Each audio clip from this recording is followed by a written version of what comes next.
جو القدس کے نام سے آپ سب کی سلامتی ہو۔ خدا کا شکر ہو کہ خدا کے فضل سے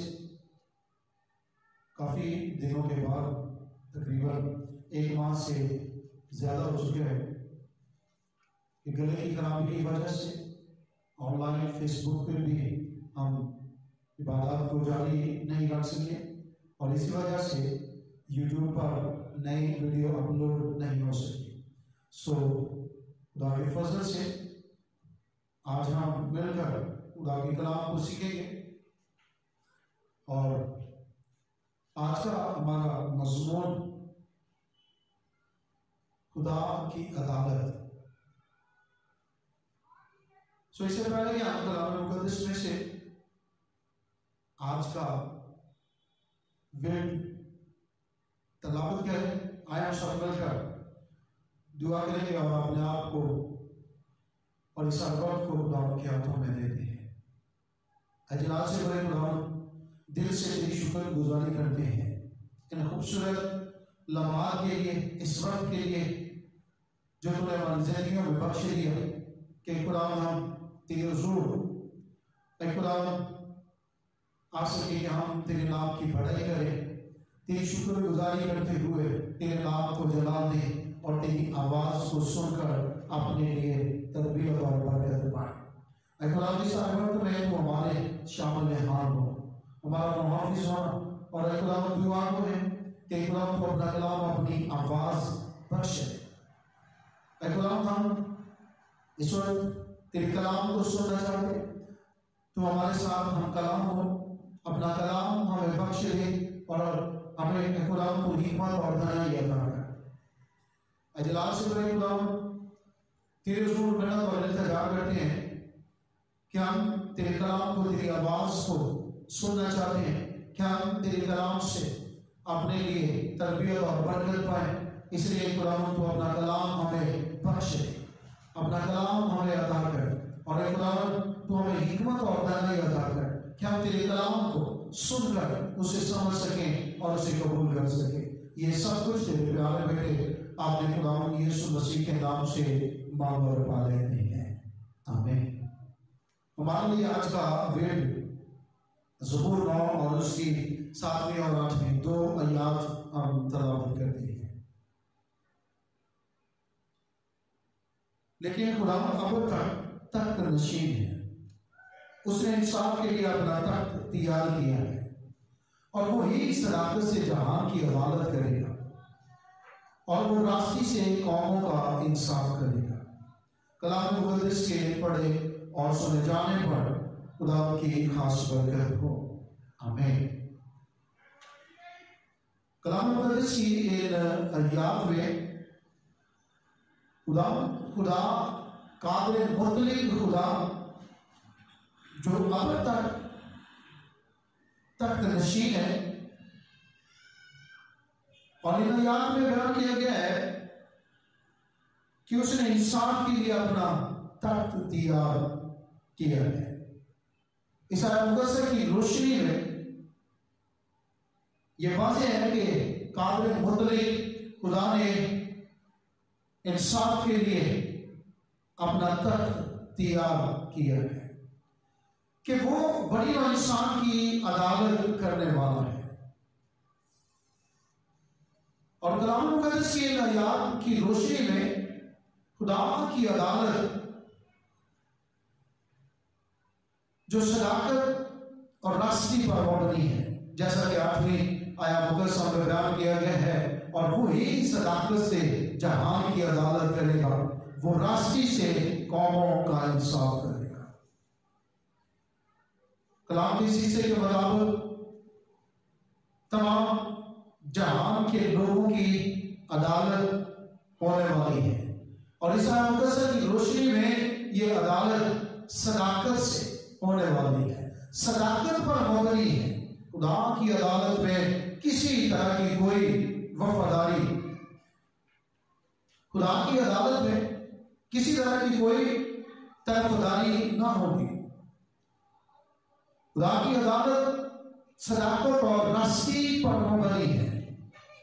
اور یہاں واضح کر دیا گیا ہے اور اس آیت مقدسہ میں واضح بیان کیا گیا ہے کہ وہ جہان کی عدالت کرے گا، وہ راستی سے قوموں کا انصاف کرے گا، دنیا کی تمام قوموں کا انصاف ہونے والا ہے، عدالت ہونے والی ہے۔ اور میں اور آپ دنیا کی عدالتوں کو بھی دیکھتے ہیں کہ مختلف ممالک کی عدالتیں، کئی عدالتیں حق اور سچ پر، صداقت پر مبنی فیصلے صادر فرماتے ہیں، اور کئی علاقوں میں، کئی ملکوں میں ان کی عدالتوں میں سچائی کی بجائے جھوٹ کا راج دکھائی دیتا ہے، جھوٹ پر مبنی فیصلے سنائے جاتے ہیں۔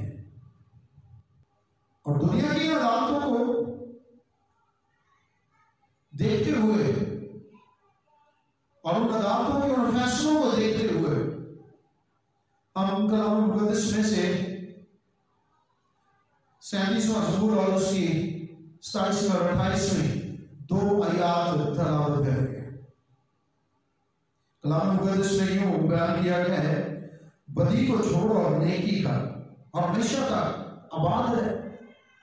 کیونکہ خداوند انصاف کو پسند کرتا ہے اور اپنے مقدسوں کو ترک نہیں کرتا، وہ ہمیشہ کے لیے محفوظ ہے۔ اب دنیا کے لیے، بنی و انسان کے لیے کلام مقدس کے حصے کے مطابق خدا کی دی ہوئی زندگی کو بسر کرنے کے لیے تلقین اور نصیحت ہے، بدی کو چھوڑ اور نیکی کر۔ ہر طرح کی بدی کو، ہر طرح کے گناہ کو، بری باتوں کو، برے کاموں کو ترک کرتے ہوئے نیکی کو عمل میں لاتے ہوئے آگے بڑھنا ہے۔ اور پھر 28ویں مقدسہ میں بیان کیا گیا ہے کیونکہ خداوند انصاف کو پسند کرتا ہے۔ اب بنی و انسان کے لیے، دنیا کی تمام عدالتوں کے لیے کلام کی حصے کے مطابق تربیت اور برکت اس میں ہے کہ خدا جو انصاف کو پسند کرتا ہے تو دنیا کی تمام عدالتیں انسان پسندی کے ساتھ حق اور سچ پر مبنی فیصلے کرتے ہوئے آگے بڑھیں، کیونکہ قادر مطلق خدا آسمانی باپ انصاف کو پسند کرتا ہے۔ اور میں یہ بھی بتانا چاہتا ہوں، واضح کرنا چاہتا ہوں کہ 28ویں مقدسہ میں یہ جو بیان کیا گیا ہے، کیونکہ خداوند انصاف کو پسند کرتا ہے تو ہر شخص کو، دنیا میں رہنے والے ہر شخص کو انصاف کرنے کے موقع ملتے ہیں۔ نہ صرف دنیا کی عدالتوں کو فیصلے کرنے کا، انصاف کرنے کا موقع ملتا ہے، بلکہ میں یہ عرض کرنا چاہوں گا کہ ہر شخص کو اس کی زندگی میں بہت دفعہ ایسے موقع ملتے ہیں، ایسے واقعات ہوتے ہیں کہ ہر شخص کو ان موقعوں پر انصاف کرتے ہوئے آگے بڑھنا ہے۔ کسی بھی شخص کو اپنے گھرانے میں، خاندان میں بے شمار موقع ملتے ہیں کہ وہ گھر کے افراد کے درمیان بہت سارے فیصلوں کو جب کیا جاتا ہے تو انصاف کے ساتھ خاندان کے معاملات کو لے کر فیصلے کیے جائیں۔ اور وہ ہم اداروں میں رہتے ہوئے، اداروں میں کام کرتے ہوئے اور سینئر حضرات کو وہاں انصاف کرنے کا موقع ملتا ہے۔ جہاں کوئی بھی شخص کام کرتا ہے، وہاں کام کرتے ہوئے اپنے ہم خدمت لوگوں کے تعلق سے بہت دفعہ ہمیں انصاف کرنے کا موقع ملتا ہے۔ زندگی میں ایسا موڑ آتا ہے کہ اس موڑ پر، اس وقت پر ہمیں انصاف کرتے ہوئے آگے بڑھنا ہے۔ اس بات کو یاد رکھتے ہوئے آگے بڑھنا ہے کہ خدا انصاف کو پسند کرتا ہے، کیونکہ وہ خود عادل منصف ہے، وہ خود انصاف کرنے والا ہے، اس لیے وہ اپنے لوگوں کی زندگیوں میں بھی یہ پسند کرتا ہے کہ لوگ انصاف پسندی کے ساتھ آگے بڑھیں۔ اور کلام المقدس کے شیشے کے مطابق ان آیات کی روشنی میں شخصی طور پر ہر شخص کو زندگی میں جو انصاف کرنے کے موقع ملتے ہیں، عدالتوں کے اندر اور عدالتوں کے اندر فیصلے کرتے ہوئے، فیصلے لیتے ہوئے، کلام کی شیشے کو یاد رکھنے کی ضرورت ہے کہ ہمارے ان فیصلوں، ہماری اس عدالت سے بڑھ کر ایک اور عدالت ہے۔ دنیا جہان کی تمام عدالتوں سے بڑھ کر قابل مطلق خدا کی عدالت ہے، اور وہ جہان کی عدالت کرنے والا ہے، وہ قوموں کا انصاف کرنے والا ہے۔ اور ابھی ہم نے کلام مقدس میں سے پڑھا ہے کہ اس نے انصاف کے لیے اپنا تخت تیار کیا ہے، تیاری ہو چکی ہے، اور قوموں کا انصاف ہونے والا ہے۔ تو میرا رب کا خدا جو انصاف کو پسند کرتا ہے، آج جو لوگ شخصی طور پر اپنے گھروں میں فیصلے کرتے ہیں، جہاں اٹھتے بیٹھتے ہیں وہاں موقع ملتا ہے، جہاں وہ کام کاج کرتے ہیں یا دنیا کی عدالتوں میں جو فیصلے کیے جاتے ہیں، کہیں بھی اگر انصاف پسندی کے ساتھ آگے نہیں بڑھا جاتا، اگر انصاف نہیں کیا جاتا، درست فیصلے نہیں کیے جاتے، ناانصافی اور ظلم کیا جاتا ہے، تو پھر کلام کی شیشے کے مطابق جو سب سے بڑی عدالت ہے، جو قادر مطلق خدا کی عدالت ہے، جو تمام جہان اور قوموں کی عدالت کرنے والا ہے، پھر اس کی عدالت میں ایسے لوگ ہرگز بچ نہ پائیں گے۔ خدا کی عدالت میں وہ تمام لوگ جن لوگوں نے غلط فیصلے کیے ہیں، دوسروں پر ظلم اور زیادتی کی ہے، اپنے ان فیصلوں سے ناحق کو سزا دی ہے اور مجرم کو چھوڑ دیا ہے، تو پھر یاد رکھیے کہ یہ جو سپر پاور، سپر عدالت ہے، خدا کی عدالت ہے، جس نے انصاف کے لیے اپنا تخت تیار کر دیا ہے، پھر اس کی عدالت میں راستی اور صداقت پر مبنی فیصلے کیے جائیں گے۔ تو پھر صداقت یہ ہے کہ غلط فیصلے کیے ہیں تو یقینی طور پر وہ تمام افراد جن لوگوں نے غلط فیصلے کیے ہیں وہ گنہگار ٹھہریں گے۔ خدا کی زمین میں، خدا کی عدالت میں وہ مجرم ٹھہریں گے اور اپنے اس جرم کی سزا پائیں گے، ان غلط فیصلے کرنے پر عذاب میں مبتلا کیے جائیں۔ کیونکہ جب خدا کی عدالت ہوگی تو وہ اخیر وقت ہے، پھر وہاں مہلت نہیں دی جائے، وہاں کسی شخص کو اپیل کا موقع نہ دیا جائے گا۔ آج ہر شخص کی زندگی میں اس کے پاس بے شمار موقع ہیں کہ وہ بدی کو چھوڑے اور نیکی کو عمل میں لائے، نیکی کرتے ہوئے آگے بڑھے، ظلم اور زیادتی، ناانصافی کو چھوڑ کر حق اور سچ پر مبنی فیصلوں کو کرتے ہوئے آگے بڑھا جائے، تو یقینی طور پر ایسے لوگ خدا کی عدالت میں مجرم نہیں ٹھہریں گے، بلکہ انہیں اجر دیا جائے، وہ اجر پائیں گے۔ اور باقی تمام لوگ جو ناانصافی، ظلم اور زیادتی کرتے ہوئے، غلط فیصلے کرتے ہوئے، مجبور اور لاچار لوگوں کو دکھ دیتے ہوئے، ایسے فیصلے کرتے ہوئے آگے بڑھتے ہیں، وہ خود بڑے دکھ میں مبتلا ہونے والے ہیں، عذاب میں مبتلا ہونے والے ہیں۔ اور بائبل مقدس کے مطابق تو ہمیشہ کا رونا اور دانتوں کا پیسنا ہے کہ وہ جب عدالت کرے گا، عدالت کے منظر کو جب آپ بائبل مقدس میں سے دیکھتے ہیں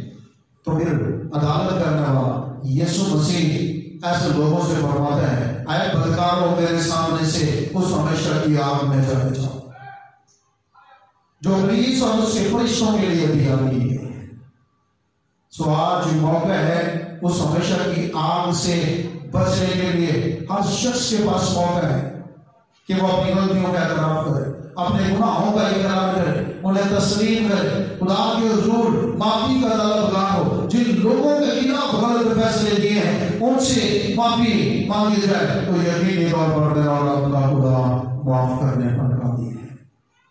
اپنی ان غلطیوں کو سدھار لیا جائے۔ آج موقع ہے، کسی بھی شخص کو اس کی زندگی میں اس کے پاس موقع ہے، لیکن جب خدا کی عدالت شروع ہوگی، خدا کی عدالت لگے، جب وہ انصاف کرے گا تب کسی شخص کے پاس نہ تو کوئی اپیل کا موقع ہوگا اور وہاں نہ ہی معافی کے کوئی چانسز باقی ہوں گے۔ پھر وہاں ایسے لوگوں کو سزا دی جائے گی، سنائی جائے گی، اور جو رائے راستے پر چلتے ہیں، جو نیکی کو عمل میں لاتے ہیں، جو درست فیصلے کرتے ہوئے آگے بڑھتے ہیں، جو خدا کی وفاداری اور فرما برداری میں اس کی زندگی کو بسر کرتے ہیں، وہ برکت اور اجر پائیں گے۔ وہ ہمیشہ خدا کے ساتھ اس کے تختوں پر بیٹھتے ہوئے ہمیشہ زندہ رہے، خوشیوں کے ساتھ زندگی میں آگے بڑھیں گے، ہمیشہ کی زندگی کو پاتے ہوئے ہمیشہ کی زندگی گزاریں گے۔ سو آج ہر شخص کے پاس موقع ہے کہ وہ بدی کو چھوڑے اور نیکی کو عمل میں لائے، ہر طرح کی ناانصافی، ظلم اور زیادتی سے اپنے ہاتھ کو روکے، اپنی قلم کو روکے، اپنے اور فیصلوں کو خدا کے ڈر اور خوف میں رہتے ہوئے، خدا کی اس عدالت کو سامنے رکھتے ہوئے وہ فیصلے کیے جائیں۔ خدا ہم سب کو اس کلام کے وسیلے بہت زیادہ برکت دے، آمین۔ ہم سب اپنے سر کو خدا کے حضور جھکائیں اور ہم دعا کریں گے۔ اجلال سے بڑے خدا، ہم تیرے کلام کے لیے دل سے تیری شکر گزاری کرتے ہیں۔ تیرا کلام حقائق پر مبنی ہے، تیرا کلام جو لا تبدیل ہے، تیرے لا تبدیل اور بابرکت کلام کے لیے دل سے شکر گزار ہے۔ اے خدا ہم نے تیرے کلام سے یہ جانا کہ تو جو جہان کی قوموں کی عدالت کرنے والا ہے اور تیری عدالت صداقت اور راستے پر مبنی ہے۔ اے خدا ہم نے تیرے کلام میں سے یہ جانا کہ آج کسی بھی شخص کے پاس اس زمینی زندگی میں موقع ہے کہ وہ بدی کو چھوڑے اور نیکی کو عمل میں لائے، تیرے ڈر اور خوف میں رہتے ہوئے تیری زندگی کو بسر کرے، ہر طرح کے ظلم اور زیادتی سے، ناانصافی سے اپنے آپ کو بچاتے ہوئے، روکتے ہوئے تیرے خوف میں آگے بڑھے، تو یقینی طور پر ایسے لوگ معاف کیے جائیں گے، بحال کیے جائیں گے، برکت پائیں گے۔ اے خدا ہم تیرے حضور منت اور التجا کرتے ہیں کہ اپنے لوگوں کو اے خدا تو یہ توفیق عطا فرما کہ وہ تیرے ڈر اور خوف میں تیری زندگی میں آگے بڑھے اور تیرا نام ہماری زندگیوں میں جلال پائے۔ اے خدا اس ملک کے باشندوں کو، باسیوں کو اے خدا سلامتی کے ساتھ، برکتوں کے ساتھ آگے بڑھنے کا فضل عطا کر، اور ملک کے اندر اے خدا جتنے لوگ دکھ اور مصیبت میں، پریشانیوں میں مبتلا ہیں، ان کے لیے دعا ہے کہ خدا تو نے اپنی پوری قدرت کے ساتھ بحال کر اور دکھ اور مصیبتوں کو دور کر، اور تیرے حضور اے خدا منت اور التجا کرتے ہیں اے خدا تیری بیٹی آرزو راجا کی فیملی کے لیے کہ خدا تو اس کی والدہ اور باقی تمام رشتوں کو اے خدا اپنی بڑی قدرت کے ساتھ سنبھال اور انہیں برکت دے، اور اے خدا اس بڑی مشکلات میں، دکھ اور مصیبت کی گھڑیوں میں اے خدا تو اپنی قدرت کے ساتھ اور اپنی قوی بازو سے قرآن انہیں سنبھال اور بحال کر، اور اے خدا اس سارے مسئلے کو، اے خدا ساری مشکل کو، مصیبت کو تو ہی دور کرنے پر قادر ہے، اپنی قدرت سے اے قرآن تو ان کی بڑی مدد کر اور بخش دے اے قرآن یہ ملک اور اس میں رہنے والے تمام باشندے اے قرآن سلامتی کے ساتھ، برکتوں کے ساتھ، پیار اور محبت کے ساتھ تیری زندگیوں میں آگے بڑھنے اور تیرا نام جلال پائے۔ یہ سب کچھ تیرے پیار بیٹے اپنے خدا یسوع مسیح کے نام سے مانگ پا لیتے ہیں، آمین۔ خدا باپ اور بیٹے اور روح القدس کے نام سے آمین۔ خدا سب کو بہت زیادہ برکت